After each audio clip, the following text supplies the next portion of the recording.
Hello, my name is Patrick Kelly, and I am the Director of Governmental Affairs for Palmetto State Teachers Association, the largest professional organization for educators in South Carolina. And I'm excited to be able to share with you some highlights from our association's 2021 legislative agenda. Now, this legislative agenda was developed with the oversight of PSTA's elected board of directors, who are currently practicing educators from across the state of South Carolina. This work was also informed by a survey of PSTA members and feedback from focus groups of PSTA members who wanted to discuss the legislative agenda for the coming session.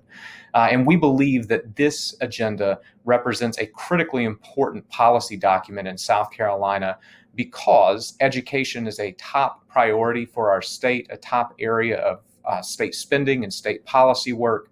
And this agenda represents the input and voice of the foremost experts on what works in South Carolina schools, South Carolina's teachers and school-based educators.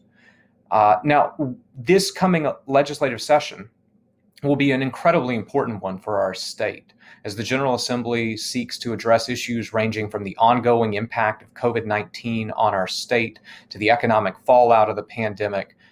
Issues like the Santee Cooper deal and redistricting of electoral districts based on the census. All of these are important topics that the General Assembly will be wrestling to address. But as an association, we believe there is nothing that the General Assembly will address in the 2021 session that is more important than education. Because simply put, the future health, success, and well-being of every South Carolinian is tied to the strength of our state's education system, specifically our capacity to deliver on an equitable and excellent education for every student in South Carolina, regardless of their zip code. And we believe that the issues raised in this policy agenda will help move our state closer to the type of educational system that our students need and deserve.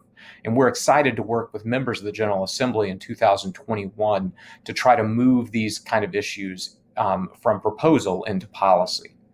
Now, the PSTA legislative agenda is divided into 14 different sections, but the single most important section, the largest section of the entire agenda, deals with teacher recruitment and retention. As an association, we believe this is the primary issue that must be addressed in order to improve our schools and to, in turn, better serve our students. And the reason we believe this is because of a simple review of the data. The data on the screen is from the Center for Educator Recruitment, Retention, and Advancement, and it shows you teacher turnover over the last 5 years in South Carolina. As you can see, over 5,300 teachers have left South Carolina classrooms every year for the last 5 years, with a declining number of pre-service or new teachers coming out of our state's educator preparation programs. You don't have to be a math teacher or be wise in the ways of quote unquote new math as it's taught today to understand that that chart is simply not sustainable. There is a fundamental misalignment between teacher supply and demand in South Carolina, and who ultimately suffers as a result of that misalignment if we can't figure out a way to address the issue is our students, because research consistently shows that the number one in-school factor to influence student achievement is the quality of the teacher in the classroom. So it stands to reason that students that don't have access to a highly qualified teacher because of a teacher shortage, and we're in a teaching shortage crisis in this state, those students without access to a highly qualified teacher suffer, and their achievement will suffer as a result in school. Looking at more recent data from last year, Sarah's report for last year, again, over 6,600 teachers leaving classrooms, and over a third of those were in their first 5 years of teaching. So we see an especially large turnover of teachers in the early stages of their career. And so our legislative agenda addresses a whole host of issues that are targeted to try to address the factors that either prevent individuals from entering the teaching profession or the factors that are driving individuals out of the teaching profession currently. And that starts with a discussion about compensation. Now, compensation is not the number one reason that people enter the teaching profession, and in conversation, you'll find that it's not the number one reason why people leave the teaching profession. but it factors in because teachers are professionals and they have their own lives and their own families to provide for. And so starting the very first thing in our legislative agenda for 2021 is calling on the General Assembly to fully fund the step increases that were not provided to teachers for the 2020-21 school year when the General Assembly adjourned in September 2020. It's important to note step increases are not a pay raise. Step increases are part of a salary schedule established by statute in the state of South Carolina that pays teachers based on their years of experience and educational attainment level. And so when the General Assembly froze teacher steps in September 2020, that meant that teachers are not being paid according to the salary schedule established by our own state's laws. In September, when the General Assembly adjourned, the leaders of the General Assembly stated that funding step increases would be a top priority when they return in January 2021 if state revenues are stable. And so far, it looks like state revenues are remaining stable in the face of the pandemic, with the state still projecting a slight surplus in the coming fiscal year.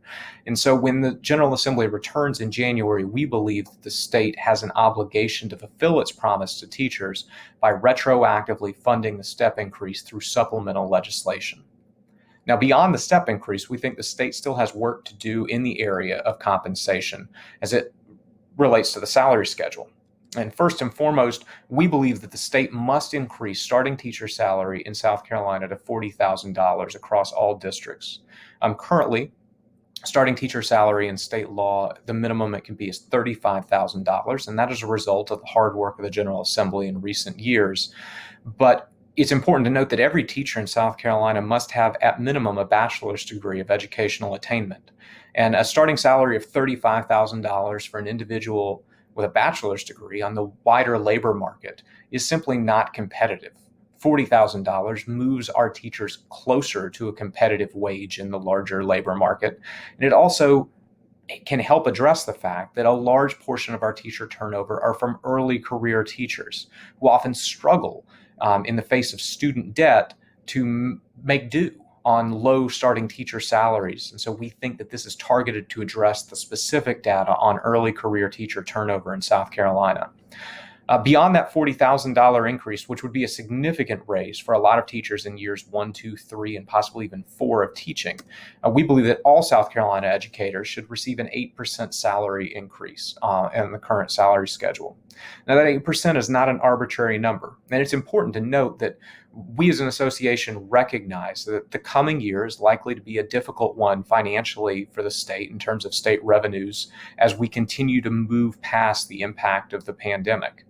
But the 8% increase is targeted to address 20 years of South Carolina failing to adequately support teacher wages.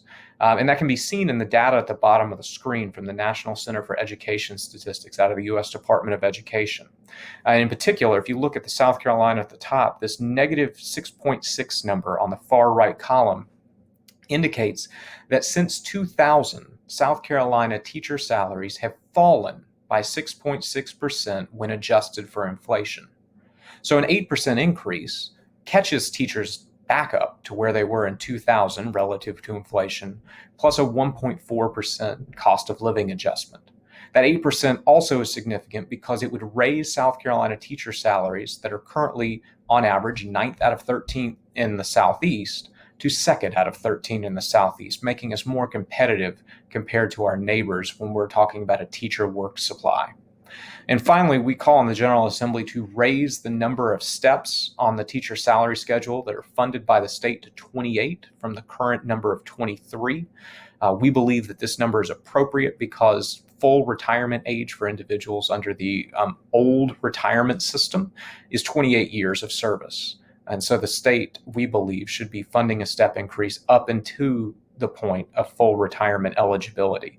Currently, districts are having to shoulder that burden beyond year 23, and in many cases, districts aren't providing that level of step because they simply cannot out of district finances. Beyond compensation, we think there are steps that the state can take and should take to address teacher supply and the recruitment of individuals into the profession. Obviously, higher salaries is a recruitment tool in and of itself, but there are some other mechanisms. A few of them. First, we believe that there should be an expansion of the Life Scholarship Stipend. Currently, South Carolina's high school students that study math and science are eligible for a stipend, an enhancement on their life scholarship. And we believe that the education majors should be added to that criteria. We also believe that the state should invest more fully in the Teaching Fellows program and in Call Me Mister. Both of these programs have a proven track record of success of developing homegrown South Carolina educators who stay in the state and stay in classrooms, largely due to their innovative cohort models and the exceptional instruction that those programs provide in college. We also think the state needs to invest in teacher cadet and pro team programs in our high school and middle schools, because research shows that grow your own models of educator preparation are effective, especially in rural areas, and South Carolina's rural areas face some of the most significant turnover challenges. But unfortunately, this school year, 12 South Carolina schools had to drop teacher cadet, and 18 schools had to drop pro team due to budgetary constraints. We think the General Assembly needs to increase funding available to SARA so that those programs can be provided across South Carolina as a way for students to learn about the education profession. We also believe that our state should begin looking at and piloting the creation of a teacher residency model for teacher preparation, as opposed to the traditional student-teacher model of educator preparation, where a college student takes 12 weeks of full-time student teaching in a school while they're still a full-time university student.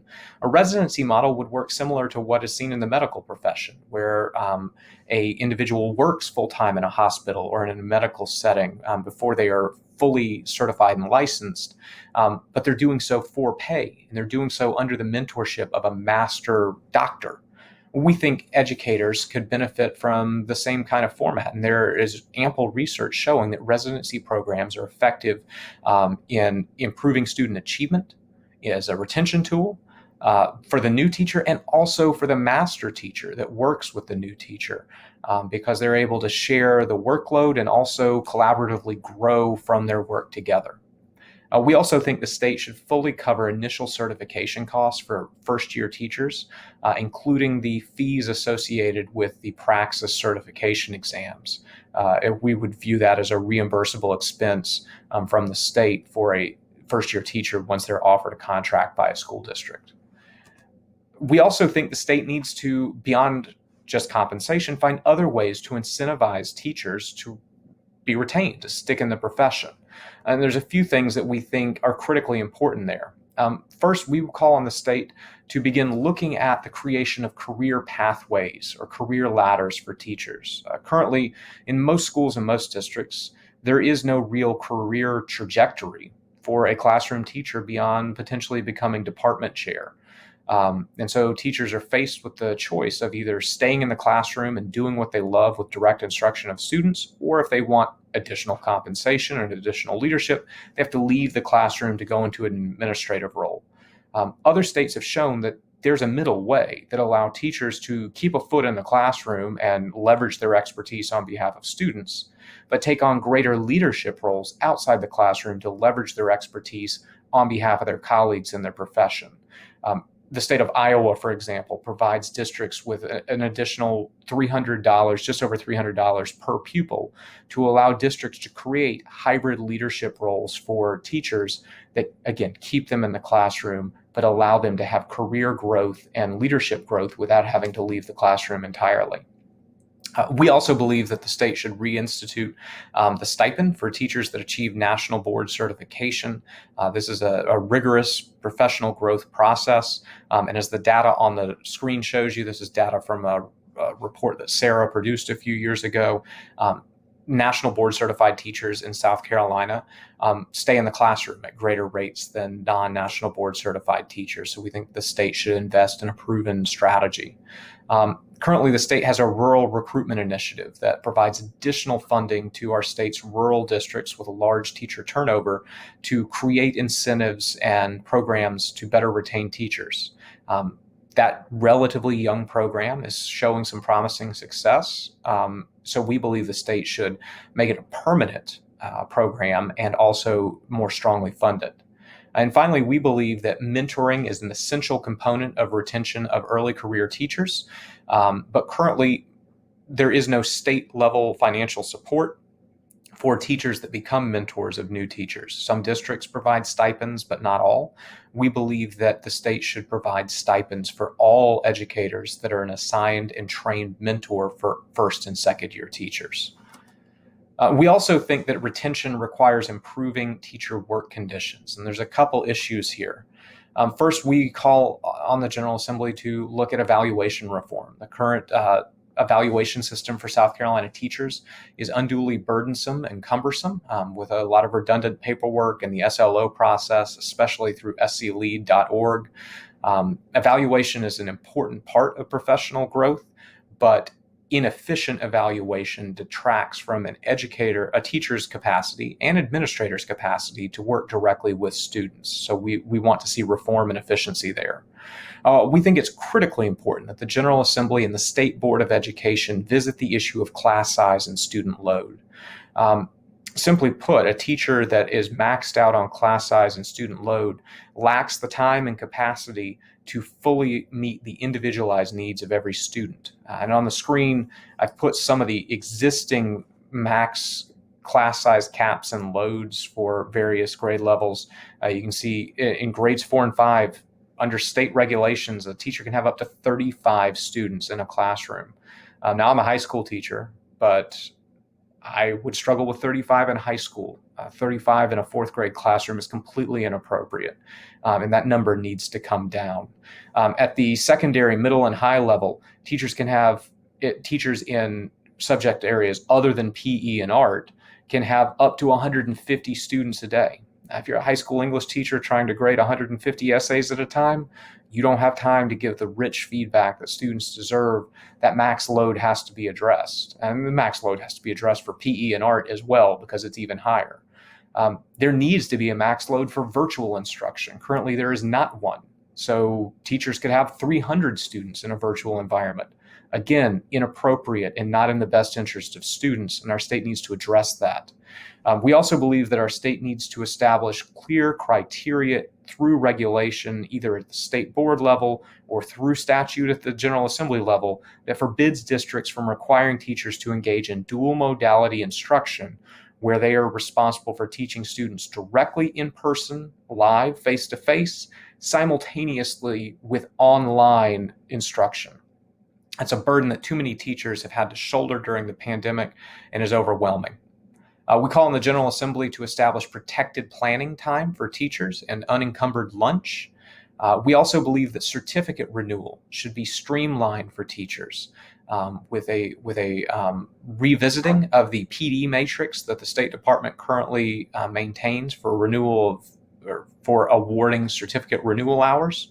And we believe that there should be the creation of teacher stipends for professional development that could fund their own self-directed professional development activities during a 5-year renewal cycle. We think the state should also improve benefits for teachers. Currently, there is no paid family leave for teachers in South Carolina who have an addition to their own family through birth or adoption or fostering. The federal government currently provides up to 12 weeks of paid leave for individuals who have a birth, adoption, or fostering in their family.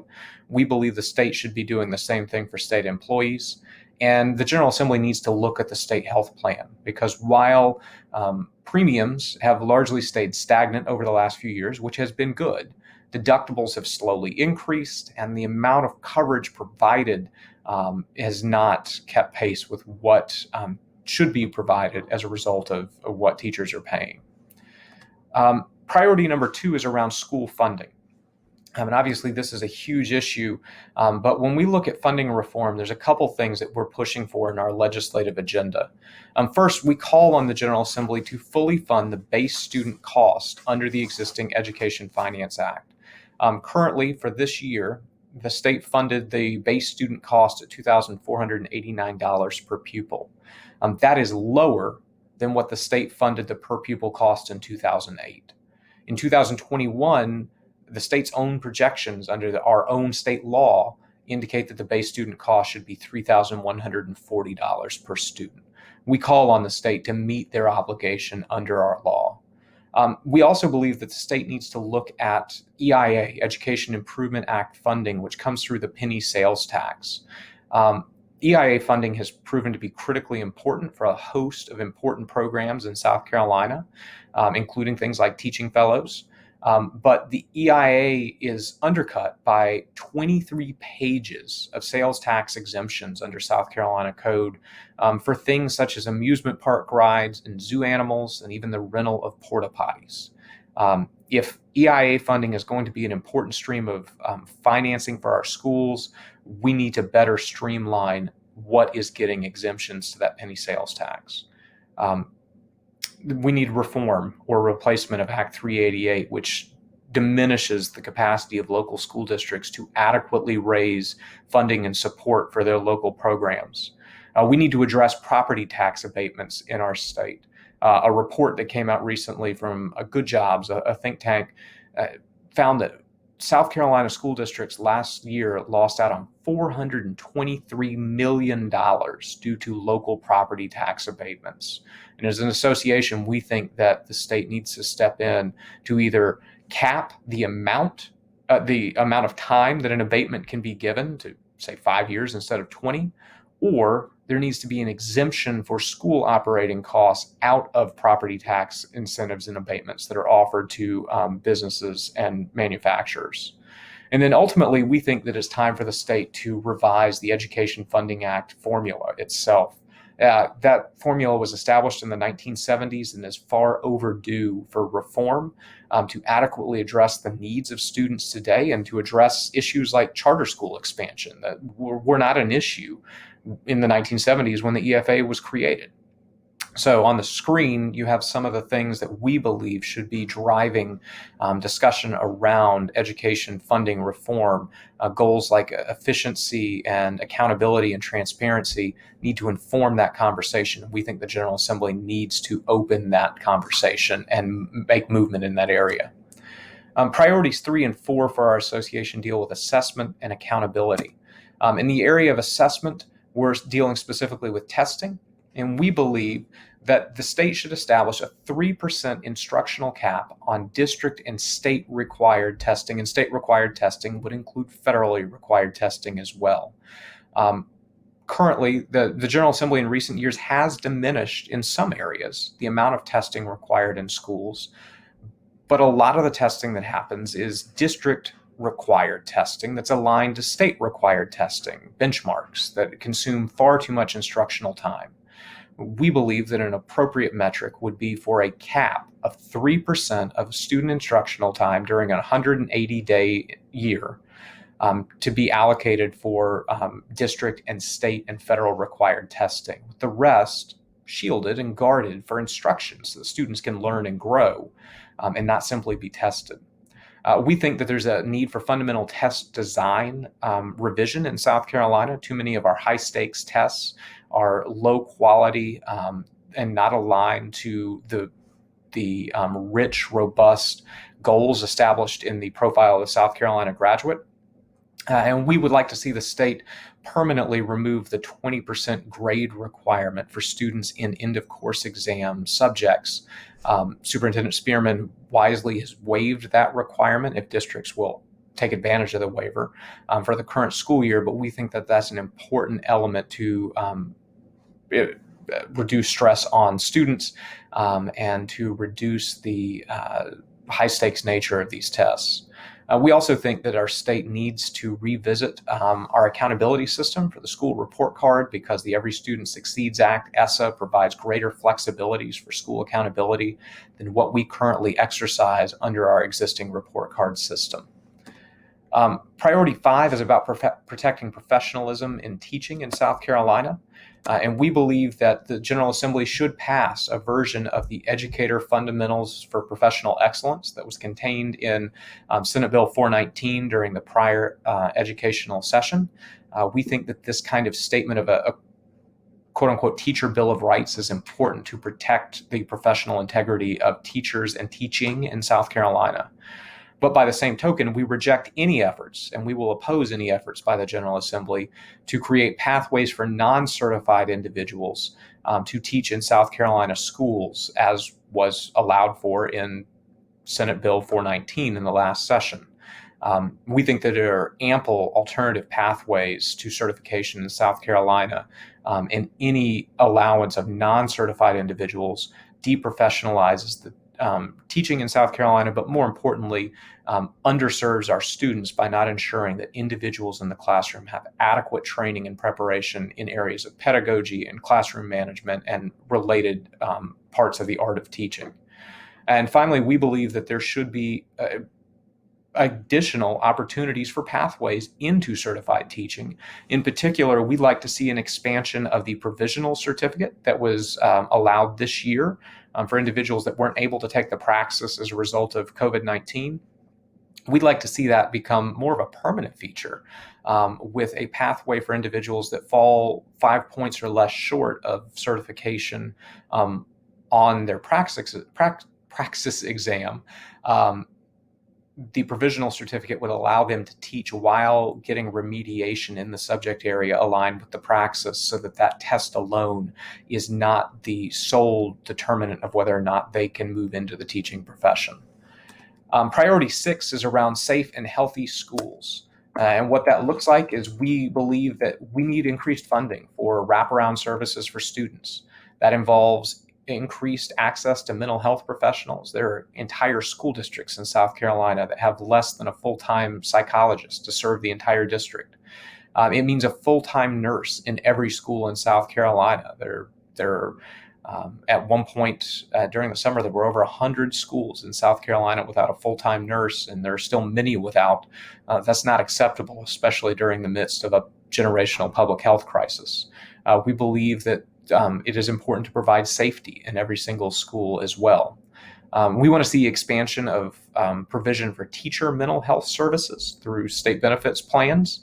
And we think that the state has an ongoing obligation until such point that the pandemic has subsided in our state. The state has an obligation to ensure adequate PPE for teachers and students, and assuming the continuation of the pandemic into 2021, our state needs to address the issue of leave for teachers that are required to quarantine as a result of exposure to COVID because of the expiration of the Families First Coronavirus Relief Act at the end of 2020. Priority 7 for our association deals with the issue of school choice. And I put choice in quotes because our association believes strongly in public school choice, but we oppose the creation of vouchers and tax credits that would divert public funding to private schools and entities. Not because we think that private schools don't provide an exceptional education. There are great private schools with exceptional educators doing a great job in South Carolina. But true choice in education means 3 things. A, that the educational option must be affordable to all families, which means it must be free and accessible. That's what a public education is. And voucher and tax credit plans would not meet tuition for all private schools in South Carolina. And so it's inappropriate to call that a form of choice if a family is denied the choice simply based on their income level. Secondly, to truly be school choice, a school, or to be part of a system of school choice, a school must be accessible to all students. And currently, private schools in South Carolina could deny access to a student based on disability status, religion, sexual preference, or other factors. To truly be a choice, it must be a choice that is available to all families in South Carolina. And finally, we believe that accountability is part of choice. If a family is going to make an informed choice about where to send their child to school, they must be able to evaluate school performance. They can do that within the public school system in South Carolina and with charter schools because of performance on state accountability metrics. But if an institution is not subject to public accountability provisions, we believe it should not be eligible for public dollars. Now, within that, we do believe in robust public school choice. We think that choice should be available to parents within a district. We also support the expansion of choice across districts, especially where services are offered in one district and not another. But we think that true choice requires affordability, accessibility, and accountability for all students. Our remaining priorities are on the screen. They are equally as important, but they are also more self-explanatory. We want to see an increased focus from our state on early literacy. Currently, our state provides reading camps for students deemed as needing those services in third grade. We think that should be expanded to kindergarten, first, and second grade, as it was in the summer of 2020. We think that Read to Succeed requirements for teachers should be diminished, especially for those that aren't directly teaching literacy. It's an unduly and unfunded burden on teachers to meet the Read to Succeed requirements as it currently exists. We think there should be a expansion to universal pre-K access in South Carolina because of the research that shows the value of early childhood education on a student's achievement throughout their K-12 experience. We believe in the reform or abolition, and we will advocate for the reform or abolition of the Education Oversight Committee, with those duties being devolved to the State Department of Education or State Board. We simply think there's too much bureaucratic layering and oversight within South Carolina schools, which creates too much burden on our district schools and teachers. We believe that South Carolina must continue to move to universal, low-cost broadband access, because in the 21st century, access to high-speed broadband is a competitive necessity in education. We think that the penalty for assault and battery on school employees should be increased to match the penalties for verbal assault. And we think that the state retirement system must be stabilized. And finally, we believe that local school boards should have greater financial autonomy than they have in most districts across the state, and that all school board elections should be nonpartisan. So that's a basic overview of our agenda. If you would like to learn more about it, I'd encourage you to go to palmettoteachers.org/PSTA-legislative agenda, and you'll see our legislative agenda. There's the cover of it on our website. You can read through it in its entirety. I'd also encourage you to reach out to your members of the General Assembly to express your views on what their priorities should be for the coming session. We have roughly 20 new members of the General Assembly that will be serving in 2021, and it's important for them to hear, it's important for all legislators to hear from educators about the real needs and real priorities of those that are working in classrooms with students every day. To find your members of the General Assembly, go to scstatehouse.gov, and down here at the bottom, you will see where the red arrow is pointing, this field that says Find Your Legislators. Just type in your address, and it will tell you who represents you in the House and who represents you in the Senate, as well as how to contact them. And it's never too early for them to hear about your priorities. Don't wait until the middle of the session when they have everything stacking up. Let them know now so that that information from you can inform their work in the coming session. If you have any questions or comment about our legislative agenda, you can find out more about how to contact us at palmettoteachers.org. And my email address is there on the screen, pkelly@palmettoteachers.org.